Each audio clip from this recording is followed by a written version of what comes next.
Group C cargo. So again, Group C cargo is neither liable to liquefy nor possess chemical hazard. This cargo, ang example dito, iron ore and highly density cargo that extremely dense and can overstress the tank top. Now, kanina nabanggit ko na mayroong confusion when it comes to iron ore. Now, ang tatandaan natin, if the iron ore is fine, it will belongs to Group A cargo. Pag iron ore pellets, it will be belongs to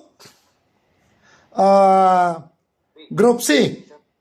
Kaso lang, doon sa new schedule of the IMSBC code is a Group C cargo.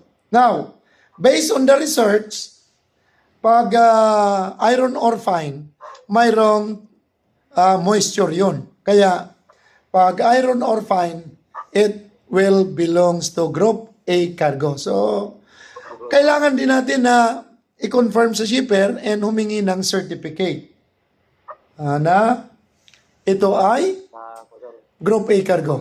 O, special certificate if possible. Kumbaga sir, kung ano sir, yung agreement between shore and sir, kay Kapitan sir na si Kapitan naman ang ano doon. At saka si Chief Mate man. With regards to the cargo, si Chief Mate na lang ang bahala doon. Kaso lang, mas maganda kasi may alam din tayo. At saka, in the future, magiging Chief Officer ka pa. Abutin mo yun. Maniwala ka sa akin. tama bro.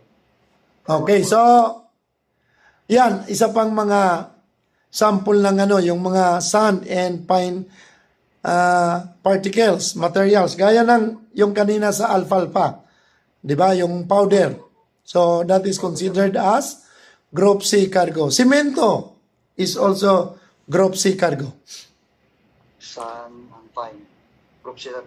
Oo, Group C cargo yun. Ano ang kinakarga nyo doon? Kung sir, yung iron ore na fine sir ba? Oh, that is iron ore fine. That is belongs to Group A cargo as per research. So, lalo na pag sa Brazil at saka Australia ka magkarga. Si Chief Mate at saka si Kapitan ang mas concerned doon.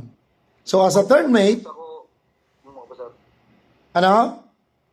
Continuous ako ng kwan sir, yung mag-ibig ako doon sir, continuous po ako ituring ng Oo, pagkita mo lang, huwag mawalan pag-asa, mapopromote ka rin yan, no? Okay.